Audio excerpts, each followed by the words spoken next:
شهر رمضان الذي أنزل فيه القرآن هدى للناس وبينات من الهدى والفرقان الحمد لله وكفى وسلام على عباده الذين اصطفى أما بعد সম্মানিত দর্শক শ্রোতা মণ্ডলী, কোরআন প্রিয় ভাই ও বোনেরা, আমরা আমাদের প্রিয় অনুষ্ঠান মাহে রমজান পবিত্র কোরআনের নির্যাস এই অনুষ্ঠানে আপনাদের স্বাগত জানাচ্ছি।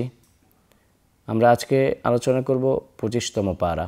এর আগে আমরা 24তম পারায় সূরাতুল সাজদা, হামিম সাজদা তথা সূরাতুল ফুসসিলাত নিয়ে আলোচনা করেছিলাম। সূরাতুল ফুসসিলাত 24তম পারায় শেষ হয়নি, এখানেও কিছু 25তম পারাতে কিছু আলোচনা রয়ে গেছে। আমরা এখানে দেখব যে আল্লাহর কুদরতের, আল্লাহর জ্ঞান এবং আল্লাহর সত্তার বৈশিষ্ট্য সম্পর্কে আল্লাহ বর্ণনা করছেন। বলছেন, ইলাইহি ইউরাদ্দু ইলমুস সাআহ ওয়া মা তাখরুজু মিন সামারাতিন মিন আকমামিহা ওয়া মা তাহমিলু মিন উনসা ওয়া লা তাদউ ইল্লা বিইলমিহি ওয়া মা তাহমিলু মিন উনসা ওয়া লা তাদউ ইল্লা বিইলমিহি। বলছেন যে আল্লাহর কাছেই প্রত্যাবর্তিত হয় সকল গায়েবের বিষয়সমূহ। তিনি জানেন কখন কিয়ামত সংঘটিত হবে। তিনি জানেন যখন প্রত্যেকটা বীজ তার দানা অঙ্কুরিত করে, সেই সম্পর্কে তার জ্ঞান অবগত। তিনি এই সম্পর্কে অবগত থাকেন কখন বীজ তার দানা অঙ্কুরিত করবে। তিনি জানেন কখন একটা মহিলা সন্তান কনসিভ করবে এবং কখন সে এই সন্তানকে প্রসব করবে। এই বিষয়ের জ্ঞান শুধুমাত্র আল্লাহ সুবহানাহুর উপরেই ন্যস্ত করা আছে, তিনিই জানেন একমাত্র। এরপরে আল্লাহ পাক সুবহানাহু ওয়া তাআলা মানুষের স্বভাব এবং প্রকৃতি সম্পর্কে বলছেন, وإذا أنعمنا على الإنسان أعرض ونأى بجانبه وإذا مسه الشر كان يئوسا وإذا مسه الشر فذو دعاء عريض। বলছেন যে وإذا أنعمنا على الإنسان أعرض ونأى بجانبه, যখন মানুষকে নিয়ামত দেয়া হয়, ওয়ানাআ বিজানিবি, তারা অন্যদিকে মুখ ফিরিয়ে নেয়, আল্লাহর দিকে মুখাপেক্ষী তখন আর থাকে না।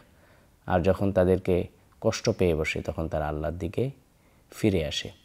এই বিষয় সম্পর্কে আল্লাহ পাক সুবহানাহু ওয়া তাআলা মানুষের স্বভাবটাকে এখানে একবারে স্পষ্ট করে দিচ্ছেন। আমরা দেখব যে বস, অফিসের বস, তার একজন স্টাফকে সে অনেক বেশি সম্মান করলো, অনেক বেশি দায়িত্ব দিল এবং সেই দায়িত্ব ঠিকঠাক মতো পালন করার কারণে তাকে পুরস্কৃত করলো। তখন সে কি করে? সে এটাকে মনে করে যে বসের দুর্বলতা মনে করে সে এটার থেকে ফায়দা হাসিলের চেষ্টা করে। আবার অপরদিকে যখন তাকে কোনো ধরনের আলটিমেটাম দেয়া হয় তখন সে আবার ফিরে আসে, যে সে তার আগের হাইপে কাজ করতে শুরু করে, আগের স্টাইলে কাজ করতে শুরু করে, যাতে সে বসের আবার সে অনুগত স্টাফ হতে পারে। ঠিক তেমনিভাবে আল্লাহ পাক সুবহানাহু ওয়া তাআলা এখানে মানুষের স্বভাব সম্পর্কে বলে দিচ্ছেন। এভাবেই আমরা দেখি যে মানুষের স্বভাব আসলেই এমন। আল্লাহ পাক সুবহানাহু ওয়া তাআলা মানুষকে সৃষ্টি করেছেন, মানুষের স্বভাব সম্পর্কে তিনি সর্বজ্ঞাত। এরপরে আল্লাহ পাক সুবহানাহু ওয়া তাআলা তার কুদরত এবং তাওহীদের নিদর্শনাবলী সম্পর্কে আলোচনা করছেন। বলছেন, সানুরিহিম আয়াতিনা ফিল আফাকি ওয়া ফি আনফুসিহিম হাত্তা ইয়াতাবায়্যানা লাহুম আন্নাহুল হক আওয়ালাম ইয়াকফি বিরাব্বিক আন্নাহু আলা কুল্লি শাইইন শাহিদ। তিনি বলছেন যে মানুষ যদি ঠিকঠাক মতো তার আশেপাশে দেখত, আফাক তথা তার আশেপাশে যদি সে দেখত, তাইলে তার রবের অস্তিত্ব সে টের পেত। এবং সে যদি তার নিজের মধ্যেও দেখত, সে তার রবের অস্তিত্ব টের পেত। ঠিকঠাক মতো যদি দেখত, তার এই দেখার মধ্যে যদি তালাশ থাকতো, রবকে তালাশ করার চিন্তা থাকতো, রবকে খোঁজার ব্যাকুলতা থাকতো, তাইলে সে তার রবকে তার নিজের মধ্যেও দেখতে পেত, অর্থাৎ রবের নিদর্শন দেখতে পেত। হাত্তা ইয়াতাবায়্যানা লাহুম আন্নাহুল হক, এর মাধ্যমে সে আল্লাহ যে একক হক তিনি, সেটা সে টের পেত। আওয়ালাম ইয়াকফি বিরাব্বিকা আন্নাহু আলা কুল্লি শাইইন শাহিদ, তার শরীরের এই অঙ্গ প্রত্যঙ্গ, এই বিষয়, এই নিয়ামত রাজি যার মধ্যে সে নিমজ্জিত, এগুলা কি তার জন্য কি এর আল্লাহ যে এক রব, এটা কি যথেষ্ট নয়? আন্নাহু আলা কুল্লি শাইইন শাহিদ, নিশ্চয় আল্লাহ সুবহানাহু ওয়া তাআলা সকল বিষয় দেখছেন, অবলোকন করছেন। এই কথা বলে সূরাটি এখানেই শেষ করছেন আল্লাহ পাক সুবহানাহু ওয়া তাআলা। সূরাতুশ শূরা আমরা শুরু করব, পরবর্তী সূরাতুশ শূরাতে আল্লাহ পাক সুবহানাহু ওয়া তাআলা তার সৃষ্টির বিশালত্ব সম্পর্কে আলোচনা করছেন। বলছেন, তাকাদুস সামাওয়াতু ইয়াতাফাত্তারনা মিন ফাওকিহিন ওয়াল মালাইকাতু ইউসাব্বিহুনা বিহামদি রাব্বিহিম ওয়া ইস্তাগফিরুনা লিমান ফিল আরদ। বলছেন যে আল্লাহর সৃষ্টি ফেরেশতাকুল এত বেশি যে আসমান যেন ভেঙে পড়ার উপক্রম হয়। ওয়াল মালাইকাতু ইউসাব্বিহুনা বিহামদি রাব্বিহিম, আর এই ফেরেশতাকুল সকলেই আল্লাহর ইস্তিগফার, আল্লাহর তাসবিহ পাঠ করতে থাকে, পবিত্রতা বর্ণনা করতে থাকে। ওয়াল মালাইকাতু ইউসাব্বিহুনা বিহামদি রাব্বিহিম ওয়া ইস্তাগফিরুনা লিমান ফিল আরদ, এবং তারা মুমিনদের জন্য, যারা মুমিন তাদের জন্য ইস্তিগফার করতে থাকে। এরপরে আল্লাহ পাক সুবহানাহু ওয়া তাআলা আলোচনা করছেন আত্মীয়তার প্রতি লক্ষ্য রাখা সম্পর্কে। বলছেন, কুল লা আসআলুকুম আলাইহি আজরা ইন আজরিয়া ইল্লা আল মাওয়াদ্দাতা ফিল কুরবা কুল লা আসআলুকুম আলাইহি আজরান ইল্লা আল মাওয়াদ্দাতা ফিল কুরবা ওয়া মান ইয়াকতারিফ হাসানাতান নাজিদ লাহু ফিহা হুসনা। আল্লাহ পাক সুবহানাহু ওয়া তাআলা আল্লাহ রাসূলকে জানিয়ে দিচ্ছেন, বলছেন, তুমি তোমার কওমকে বলো, আমি তোমাদেরকে হেদায়েতের বাণী শোনাচ্ছি, তোমাদেরকে সতর্ক করছি। এই সতর্ক করার মাধ্যমে আমি তোমাদের কাছে কোনো ধরনের প্রতিদান চাই না। তোমরা যদি আমার প্রতি ঈমান না আনো, অন্ততপক্ষে আমাকে কষ্ট দিও না। খেয়াল রাখো আমি তোমাদেরই একজন, তোমাদের আত্মীয়তার বন্ধন অন্তত অটুট রাখো। এটা আল্লাহ পাক সুবহানাহু ওয়া তাআলা আল্লাহ রসুলকে শিখিয়ে দিচ্ছেন, কারণ আল্লাহর রসুলের সবচেয়ে বেশি নিকটবর্তী শত্রু ছিল তারই আত্মীয় স্বজনরা। এই জন্য আল্লাহ রসুল সাল্লাল্লাহু আলাইহি ওয়াসাল্লামকে আল্লাহ পাক সুবহানাহু ওয়া তাআলা এটি শিখিয়ে দিচ্ছেন। ওয়া মান ইয়াকতারিফ হাসানাতান নাজিদ লাহু ফিহা হুসনা ইন্নাল্লাহা গফুরুন শাকুর। যে হাসানা একটা ভালো কাজ করবে, নাজিদ লাহু ফিহা হুসনা, এই ভালো কাজটাকে আল্লাহ আরও সুন্দর করে সুসজ্জিত করে সাজিয়ে তুলবেন। ইন্নাল্লাহা গফুরুন শাকুর, এবং এর মাধ্যমে তিনি তাদেরকে গফরান তথা ক্ষমা প্রদর্শন করবেন, এবং শুকরিয়া জ্ঞাপনকারীদের জন্য তিনিও শুকরিয়া করবেন, তাদের শুকরিয়া করবেন। অর্থাৎ আল্লাহ রসুলের তিনি যে বাণী নিয়ে এসেছেন, এই বাণী অনুযায়ী যারা চলবে তাদের জন্য আল্লাহর পক্ষ থেকে রয়েছে ক্ষমা এবং শুকর। এরপরে আল্লাহ পাক সুবহানাহু ওয়া তাআলা আলোচনা করছেন পরকালে প্রতিদানের উপযুক্ত ব্যক্তিদের কতিপয় গুণ সম্পর্কে। তিনি বলছেন, ওয়ামা ইনদাল্লাহি খায়রুন ওয়া আবকা লিল্লাযিনা আমানু ওয়া আলা রাব্বিহিম ইয়াতাওয়াক্কালুন। যারা মুমিন ব্যক্তি তারা মনে করে যে আল্লাহর কাছে, যদিও তারা দুনিয়াতে ফকির, তারা এটা মনে করে যে আল্লাহর কাছে যা আছে খায়র, উত্তম, ও আবকা, এবং এটা সবসময় থাকবে, এটা শেষ হবে না। ওয়া আলা রাব্বিহিম ইয়াতাওয়াক্কালুন, এবং তারা সবসময় সর্বাবস্থায় আল্লাহর উপর তাওয়াক্কুল করে। এরপরে আল্লাহ আলোচনা করছেন স্রষ্টা একমাত্র আল্লাহই। এই ব্যাপারে তিনি অনেকগুলো সূরাতেই আলোচনা করেছেন। এখানে আল্লাহ বলছেন, লিল্লাহি মুলকুস সামাওয়াতি ওয়াল আরদ ইয়াখলুকু মা ইয়াশা ইয়াহাবু লিমান ইয়াশাউ ইনাসা ওয়া ইয়াহাবু লিমান ইয়াশাউ যুকুর। আমরা এর আগে আলোচনা করেছি যে মক্কার কাফের মুশরিকদের মধ্যে যে একটা প্রথা চালু ছিল যে কন্যা সন্তান হলে জীবন্ত প্রথিত করা হতো, এই প্রথাকে আল্লাহ পাক সুবহানাহু ওয়া তাআলা বলছেন লিল্লাহি মুলকুস সামাওয়াতি ওয়াল আরদ, আল্লাহর জন্য রয়েছে আসমান এবং জমিনের মালিকানা। ইয়াখলুকু মা ইয়াশা, তিনি যা চান সৃষ্টি করেন। ইয়াহাবু লিমান ইয়াশাউ ইনাসা, যাকে ইচ্ছা তিনি কন্যা সন্তান দান করেন। ওয়া ইয়াহাবু লিমান ইয়াশাউ যুকুর, এবং যাকে ইচ্ছা ছেলে সন্তান দান করেন। এখানে তাফসীরকারকরা বলেছেন যে প্রথমে মেয়ে সন্তানের কথা কেন বলা হলো, কারণ মেয়ে সন্তান পরিবারে বরকত নিয়ে আসে। এটা আল্লাহ এই আয়াতের মাধ্যমে স্পষ্ট করে দিচ্ছেন। এরপরে আল্লাহ পাক সুবহানাহু মা ইয়াশা ইন্নাহু আলিয়্যুল হাকিম। আমরা জানি যে আল্লাহ রাসূল সাল্লাল্লাহু আলাইহি ওয়াসাল্লামের উপর ওয়াহী প্রেরণ করা হয়েছিল। সেই ওয়াহী যেটা আমাদের সামনে আছে কোরআন, সেই ওয়াহী প্রেরণের বিভিন্ন পন্থা ছিল। কিছু ছিল সরাসরি আল্লাহ পাক সুবহানাহু ওয়া তাআলা কথা বলতেন আল্লাহ রসুলের সঙ্গে, কিছু ছিল জিবরিল আমিনের মাধ্যমে আল্লাহ পাক সুবহানাহু ওয়া তাআলা কথা বলিয়েছেন, ওহী প্রেরণ করেছেন। কিছু ছিল আল্লাহ রসুল এর অন্তরে ঢেলে দিয়েছেন, কিছু ছিল আল্লাহ রসুল সাল্লাল্লাহু আলাইহি ওয়াসাল্লামকে স্বপ্নের যোগে দেখিয়েছেন। এই ছিল আল্লাহ পাক সুবহানাহু ওয়া তাআলা রাসূল তথা কোনো মানুষের সাথে কথা বলার পদ্ধতি। আমরা জানি ওয়াহাইনা ইলা উম্মে মুসা আলাইহিস সালামের মায়ের সাথে আল্লাহ পাক সুবহানাহু ওয়া তাআলা ওহী প্রেরণ করেছেন বলেছেন। এর মানে হলো যে মুসা আলাইহিস সালামের মায়ের অন্তরে ঢেলে দিয়েছিলেন। এরপরে আরেক আয়াতে আমরা দেখি যে ওয়াওহা রাব্বুকা ইলান নাহল, আল্লাহ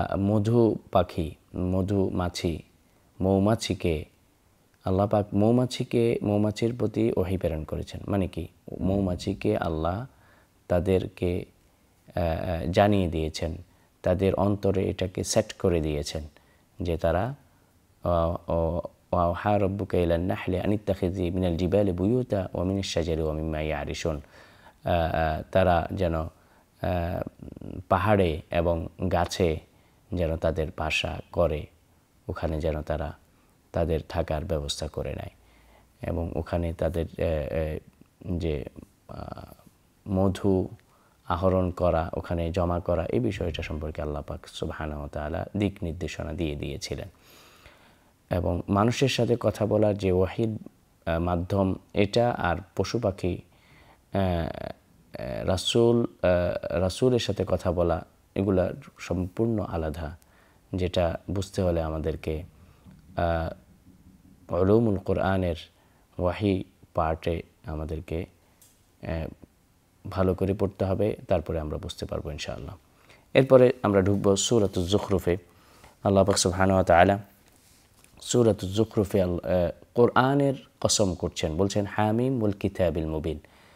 তিনি বলছেন যে ওয়াল কিতাবিল মুবিন, সুস্পষ্ট কিতাব তথা কোরআন, এই কোরআনের শপথ। এরপরে আল্লাহ পাক সুবহানাহু ওয়া তাআলা পূর্ববর্তী নবীগণকে জিজ্ঞাসা করার ব্যাপারে বলছেন ওয়াসাল মান আরসালনা মিন ক্বাবলিকা মির রাসূলিনা আজআলনা মিন দুনির রহমান আলিহাতান ইউবাদুন। এখানে আমাদের প্রশ্ন থাকতে পারে যে আল্লাহ রাসূল সাল্লাল্লাহু আলাইহি ওয়াসাল্লাম সেই পূর্ববর্তী নবীদেরকে কোথায় পাবেন জিজ্ঞাসা করার জন্য। এখানে মূল অর্থ হলো যে তিনি তাদের কিতাবগুলা অধ্যয়ন করবেন, জিজ্ঞাসা করবেন তাদেরকে যে আমি যা বলছি তা কি সঠিক নয়, যে আজআলনা মিন দুনির রহমানি আলিহাতান ইউবাদুন, তারা কি আল্লাহ ছাড়া অন্য কাউকে ইলাহ হিসাবে গ্রহণ করেছিল নাকি করেনি, কেন তাদের উপর আযাব এসেছিল, এই বিষয় সম্পর্কে আপনি তাদেরকে জিজ্ঞাসা করুন যে কওম আপনাদের সাথে আছে, অর্থাৎ ইয়াহুদি এবং নাসারাদেরকে জিজ্ঞাসা করার কথা বলা হচ্ছিল। এরপরে মুসা আলাইহিস সালামের কাহিনী, যেটা আমরা এর আগে অনেকবার আলোচনা করেছি, এরপরে আল্লাহ পাক সুবহানাহু ওয়া তাআলা জনৈক কাফিরের আপত্তির জবাব সম্পর্কে বলছেন, ওয়ালাম্মা দুরিবা ইবনু মারইয়ামা মাসালান ইযা কওমুকা মিনহু ইয়াসিদ্দুন। আমরা এর আগেও এই বিষয়ে আলোচনা করেছি যে কিছু মানুষ মনে করলো যে আল্লাহ পাক সুবহানাহু ওয়া তাআলা আয়াত নাজিল করলেন যে যারা আল্লাহর সাথে অন্য কিছুকে শরিক করে তাদেরকে আল্লাহ পাক সুবহানাহু ওয়া তাআলা তাদেরকে এবং তাদের ইলাহকে শরিককৃত জিনিসগুলোকে শরিককৃত মাবুদগুলোকে আল্লাহ কী করবেন, আগুনে জ্বালাবেন। তখন তারা মনে করলো যে মানুষ তো ঈসা আলাইহিস সালামেরও পূজা করে, তারা কিছু মানুষ তো উযাইর আলাইহিস সালামেরও পূজা করে, তাদেরকে ইলাহ মনে করে, তাইলে তাদেরও কি আগুনে জ্বালানো হবে? তো আল্লাহ পাক সুবহানাহু ওয়া তাআলা এখানে বলতেছেন, ওয়ালাম্মা দুরিবা ইবনু মারইয়ামা মাসালান ইযা কওমুকা মিনহু ইয়াসিদ্দুন। এখানে আল্লাহ পাক সুবহানাহু এই আয়াতের মাধ্যমে করছেন, তাদের এই ভ্রান্ত ধারণার নিষ্পত্তি করছেন। এরপর বলছেন পুত্রত্বের আকীদা তথা মুশরিকদের যে আকীদা যে আল্লাহ সন্তান গ্রহণ করেছেন, তিনি একক হয়েও সন্তান গ্রহণ করেছেন, এই ধরনের যে একটা আকীদা তাদের মধ্যে আছে খ্রিস্টানদের, এটা আল্লাহ পাক সুবহানাহু ওয়া তাআলা খণ্ডন করছেন। বলছেন কুল ইন কানা লির-রহমানি ওয়ালাদুন ফাআনা আউয়ালুল আবিদিন। হে নবী, আপনি বলে দিন, যদি আল্লাহর জন্য সন্তান হতো তাইলে আমি সর্বপ্রথম তার কি করতাম, তার ইবাদত করতাম। কিন্তু হাশা লিল্লাহ, আল্লাহর জন্য কখনো এটা যায় না। এজন্য সূরা মারইয়ামের মধ্যে আল্লাহ বলছেন তাকাদুস সামাওয়াতু ইয়াতাফাত্তারনা মিন ফাওকিহিন। আল্লাহ পাক সুবহানাহু ওয়া তাআলা বলছেন যে লাকাদ জিতুম শাইআন ইদ্দা, যে এমন আন দাআউ লির-রহমানি ওয়ালাদা, আল্লাহর জন্য সন্তান এটা বলে তারা, লাকাদ জিতুম শাইআন ইদ্দা, তারা এমন জিনিস নিয়ে এসেছে যেটা শুনলে আসমান জমিন কেঁপে ওঠে। এরপরে আল্লাহ পাক সুবহানাহু ওয়া তাআলা এই ভ্রান্ত আকীদাকে খণ্ডন করার মাধ্যমে সূরাটি শেষ করছেন। আমরা এর পরবর্তীতে সূরাত দুখানে যাব। সূরাত দুখানে আল্লাহ পাক সুবহানাহু ওয়া তাআলা আমাদের সামনে রয়েছে লাইলাতুল কদর। সূরাত দুখানে আল্লাহ পাক সুবহানাহু ওয়া তাআলা লাইলাতুল কদর সম্পর্কে আলোচনা করছেন। বলছেন হামিম ওয়াল কিতাবিল মুবিন ইন্না আনজালনাহু ফি লাইলাতিন মুবারাকা ইন্না কুন্না মুনজিরিন। আমরা জানি কোরআন নাজিলের মাস রমজান মাস, এই মাসে আল্লাহ পাক সুবহানাহু ওয়া তাআলা কোরআনকে নাজিল করেছেন এবং বলছেন যে এই কোরআনটাকে নির্দিষ্ট একটা দিনে নাজিল করেছেন। কি দিন? সেই দিনটা হলো বরকতময় দিন, বরকতময় রাত। ইন্না আনজালনাহু ফি লাইলাতিন মুবারাকা, বরকতময় রাত। কি রাত সেটা আরেকটা সূরাতে বলে দিচ্ছেন, ইন্না আনজালনাহু ফি লাইলাতুল কদর। আমরা জানি লাইলাতুল কদর কেন বরকতময়, কারণ বরকত মানে কি বৃদ্ধি পাওয়া। আমরা দেখি যে লাইলাতুল কদরের মতো এমন বরকতময় রাত আর কোনো রাত নেই। কারণ এই রাতকে যদি কেউ পেয়ে যায়, সে যেন 83 বছর একসাথে ইবাদত করার সওয়াব পেল। এই রাতে যদি কেউ ইবাদত করতে পারল, সে যেন 1000 মাসের চাইতে উত্তম ইবাদত করল। আল্লাহ আমাদেরকে এই রজনীকে যেন পেতে পারি, এই রজনীতে যেন আমরা আল্লাহর জন্য সিয়াম এবং সায়েম এবং কায়েম যেন হতে পারি, অর্থাৎ দিনে রোজা রাখতে পারি, রাতে যেন আল্লাহর সামনে দণ্ডায়মান অবস্থায়, নামাজরত অবস্থায়, সালাতরত অবস্থায়, ইস্তেগফাররত অবস্থায়, জিকিররত অবস্থায়, কোরআন তেলাওয়াতরত অবস্থায় যেন আমরা এই রজনীকে অতিক্রম করতে পারি, এই রজনীকে অতিবাহিত করতে পারি। আমাদেরকে আল্লাহ সেই তৌফিক দান করুন, বলুন আমিন। এরপরে আল্লাহ পাক সুবহানাহু ওয়া তাআলা বলছেন দুখান দ্বারা কী উদ্দেশ্য। এখানে ফারতাকিব ইয়াওমা তা'তিস সামাউ বিদুখানিম মুবিন, এখানে দোকান দ্বারা অনেকগুলা উদ্দেশ্য হতে পারে, যেটা আল্লাহ পাক সুবহানাহু ওয়া তাআলা আল্লাহ রসুলের মাধ্যমে জানিয়ে দিয়েছেন কিয়ামতের আলামত হিসাবে, যে সারা পৃথিবী ধোঁয়ায় আচ্ছন্ন হয়ে যাবে, যেটা কিয়ামতের আলামত। কেউ কেউ বলেছেন এই ঘটনাটি সংঘটিত হয়ে গেছে, কেউ বলেছেন এটা এখনও বাকি আছে, আল্লাহু আ'লাম। এর পরবর্তীতে ফেরাউনের ধ্বংস সম্পর্কে বলছেন ওয়ালাকাদ ফাতান্না ক্বাবলাহুম কওমা ফিরআউনা ওয়া জাআহুম রাসূলুন কারীম। আমরা জানি একটু আগে ফেরাউনের বিষয় সম্পর্কে আলোচনা করা হয়েছে, মূসা আলাইহিস সালামের ঘটনা আলোচনা করা হয়েছে। এর আগে বিভিন্ন সূরাতে আমরা আলোচনা করেছি, সুতরাং এখানে আমরা একটু স্কিপ করে যাব। জাহান্নামীদের খাদ্য সম্পর্কে আমরা এর আগে একটু আলোচনা করেছি, শাজারাতুজ যাক্কুম। এখানে আল্লাহ পাক সুবহানাহু ওয়া তাআলা বারবার বলছেন, ইন্না শাজারাতাজ যাক্কুম তুআমুল আসীম কালমুহলি ইয়াগলি ফিল বুতুন কাগালিল হামিম খুযুহু ফা'তিলুহু ইলা সাওয়াইল জাহিম সুম্মা সুব্বু ফাওকা রাসিহি মিন আযাবিল হামিম যুক ইন্নাকা আনতাল আজিজুল কারীম। আল্লাহ পাক সুবহানাহু ওয়া তাআলা বলছেন, ইন্না শাজারাতাজ যাক্কুম, শাজারাতাজ যাক্কুম, শাজারা এটি একটি গাছ, যাক্কুম নামক ফল হয় এটার মধ্য থেকে। তুআমুল আসীম, যারা গুনাহ করবে তাদের জন্য এই খাবারটি রয়েছে। এটা খাইলে কি হবে? কালমুহলি ইয়াগলি ফিল বুতুন, এটা যখন অনেক কষ্ট করে পেটের ভিতরে ঢুকাবে, ওইটা কি করবে, পেটের ভিতরে এটা ঘুরতে থাকবে, আর ঘুরে এটা কাঁটাযুক্ত ফল পুরো পেটের নাড়ি ভুঁড়িকে একদম ভর্তা করে বের করে দেবে। খুযুহু ফা'তিলুহু ইলা সাওয়াইল জাহিম সুম্মা সুব্বু ফাওকা রাসিহি মিন আযাবিল হামিম। এরপরে তাদের এই অবস্থার উপরে তাদের উপরে কি তারা পানি চাইবে, আর পানি দেয়া হবে হামিম, এমন গরম পানি যে পানি পান করার পরে তার শরীর গলে যাবে, এটা তাদের মাথার উপরে ঢালা হবে। যুক ইন্নাকা আনতাল আজিজুল কারীম ইন্না হাযা মা কুনতুম বিহি তামতারুন। তারা এই দিনের এই আযাবকে অস্বীকার করতো। এই জন্য আল্লাহ পাক সুবহানাহু ওয়া তাআলা আযাব দেওয়ার পরে তাদেরকে বলবেন যে যুক ইন্নাকা আনতাল আজিজুল কারীম, তোমরা এই আযাবকে কোনো সময় অস্বীকার করতে, এটা আল্লাহর পক্ষ থেকে আযাবটা তোমরা এখন গ্রহণ করো। আল্লাহ আমাদেরকে এই আযাব থেকে রক্ষা করুন, বলুন আমিন। সম্মানিত দর্শক শ্রোতা মণ্ডলী, এরপরে জান্নাতীদের প্রতি আল্লাহ পাক সুবহানাহু ওয়া তাআলা, আমরা দেখেছি আল্লাহ পাক সুবহানাহু ওয়া তাআলা যখনই জাহান্নামীদের আলোচনা করছেন জান্নাতীদের কথা নিয়ে আসছেন। এখানে বলছেন, ইন্নাল মুত্তাকিনা ফি মাকামিন আমিন ফি জান্নাতিন ওয়া উয়ুন ইয়ালবাসুনা মিন সুনদুসিন ওয়া ইস্তাবরাকিন মুতাকাবিলিন।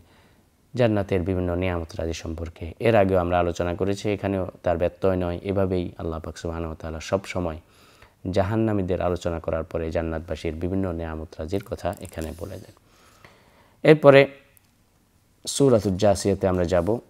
এখানে আল্লাহ পাক সুবহানাহু ওয়া তাআলা সূরাতুল জাসিয়াতে, জাসিয়া শব্দের অর্থ হলো, জাসিয়া বলা হয় এমন লোককে যে লোক হাঁটু গেড়ে বসে থাকে। এখানে আল্লাহ পাক সুবহানাহু ওয়া তাআলা আল্লাহর তাওহীদ এবং কুদরতের প্রমাণপঞ্জি হিসেবে বলছেন, ইন্না ফিস সামাওয়াতি ওয়াল আরদি লাআয়াতিল লিল মুমিনিন, আসমান এবং জমিনের মধ্যে রয়েছে মুমিনদের জন্য নিদর্শন। অর্থাৎ মুমিন আল্লাহকে কোথায় খুঁজবে? আল্লাহর সৃষ্টির মধ্যে। মুমিন আল্লাহকে আল্লাহর সৃষ্টির মধ্যে খুঁজে বেড়াবে। তো কখনো তার নিজের মধ্যে, কখনো তার আল্লাহর সৃষ্টি আসমান জমিন আকাশ বাতাস বায়ুমণ্ডল এসব দেখে আল্লাহর সৃষ্টিকে খুঁজে বেড়াবে। এরপরে শরীয়ত ও আকায়েদের মাসাইলের সমষ্টিক নাম, এই বিষয়ে আল্লাহ পাক সুবহানাহু ওয়া তাআলা আয়াত নাযিল করছেন, বলছেন, সুম্মা জাআলনাকা আলা শারিআতিন মিনাল আমরি ফাত্তাবি'হা ওয়া লা তাত্তাবি' আহওয়া আল্লাযীনা লা ইয়ালামুন। আল্লাহ পাক সুবহানাহু ওয়া তাআলা আল্লাহ রাসূলের জন্য শরীয়ত, এমন শরীয়ত নাজিল করলেন যে শরীয়তটি হলো দিন ওয়াসাতি, মধ্যম পন্থা অবলম্বনকারী, এমন করা হয় এমন দিন। অর্থাৎ মধ্যম পন্থার মধ্যেই রয়েছে শান্তি। আপনি কখনো এক্সট্রিমিস্ট হবেন, কখনো ছেড়ে দেয়া গা ছাড়া ভাব এমন হবেন, এটা কাম্য নয়। অবশ্যই আপনাকে মধ্যম পন্থা অবলম্বন করতে হবে। আবার ইসলাম এটাই শিক্ষা দেয়, সকল কিছুতে মধ্যম পন্থা অবলম্বন করা। এরপরে আল্লাহ রসুলকে আল্লাহ বলছেন যে ওয়ালা তাত্তাবি' আহওয়া আল্লাযীনা লা ইয়ালামুন, তোমার প্রতি নাজিলকৃত যে শরীয়ত আল্লাহ নাজিল করেছেন এটাকে তুমি ইত্তেবা করো, এটার প্রতি অনুসরণ করো। ওয়ালা তাত্তাবি' আহওয়া, তোমার প্রবৃত্তির অনুসরণ করো না। আল্লাযীনা লা ইয়ালামুন, এবং যারা জানে না তাদেরও অনুসরণ করো না। কিয়ামতের বিভীষিকা সম্পর্কে আল্লাহ পাক সুবহানাহু ওয়া তাআলা বলছেন, ওয়ালিল্লাহি মুলকুস সামাওয়াতি ওয়াল আরদ ওয়া ইয়াওমা তাকুমুস সাআতু ইয়াওমাইযিন ইয়াখসারুল মুবতিলুন। যখন কিয়ামত সংগঠিত হবে তখন আল্লাহর জন্য আসমান এবং জমিন শুধুমাত্র আল্লাহর জন্য, আর এটাই এই মালিকানাটা শুধুমাত্র আল্লাহর জন্যই খাস। আর যখন কিয়ামত সংগঠিত হবে ইয়াওমাইযিন ইয়াখসারুল মুবতিলুন, যারা এই কিয়ামতকে বাতিল বলতো, এই কিয়ামত নাই বলতো, তারা ক্ষতিগ্রস্তদের অন্তর্ভুক্ত হয়ে যাবে। এই বলে আল্লাহ পাক সুবহানাহু ওয়া তাআলা এই সূরাটি এখানে শেষ করছেন। এর মাধ্যমে আমরা 25তম পারাটি শেষ করব। আল্লাহ আমাদেরকে এই সূরাগুলোর মধ্যে যে আল্লাহর দেয়া আদেশ এবং নিষেধগুলো রয়েছে সেগুলো মানার এবং পালন করার চেষ্টা করব। আল্লাহ আমাদেরকে তৌফিক দান করুন। ওয়া আখিরু দাওয়ানা আলহামদুলিল্লাহি রাব্বিল আলামিন। সুবহানাকাল্লাহুম্মা ওয়া বিহামদিক আশহাদু আল লা ইলাহা ইল্লা আনতা আস্তাগফিরুকা ওয়া আতুবু ইলাইক। আসসালামু আলাইকুম ওয়া রাহমাতুল্লাহি ওয়া বারাকাতুহু।